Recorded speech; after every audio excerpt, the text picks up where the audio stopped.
पुण्यातून एक अत्यंत संतापजनक घटना समोर आलेली आहे। दैवी शक्तीचा दावा करणाऱ्या एका भोंदू बाबानं कौटुंबिक वादाचा फायदा घेत एका 42 वर्षीय महिलेवर बलात्कार केल्याचा प्रकार उघडकीस आलेला आहे। मिळालेल्या माहितीनुसार पंढरपूरचा रहिवासी असलेल्या भोंदू बाबाने पीडित महिलेला जाळ्यात ओढलाय। कौटुंबिक समस्या दूर करण्याचा आमिष दाखवून त्याने स्वारगेट आणि माणगाव परिसरातील लॉजवर महिलेवर अत्याचार केला। इतकंच नव्हे तर नोकरी आणि व्यवसायाचा आमिष दाखवून तब्बल 50,55,000 रुपयांची फसवणूकही केलेली आहे।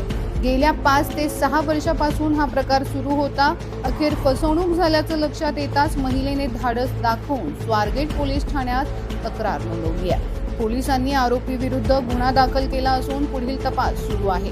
अशा भोंदू लोकांपासून सावध राहण्याचे आवाहन पोलिसांनी केलेलं आहे। परिवर्तन न्यूज, आवाज जनतेचा।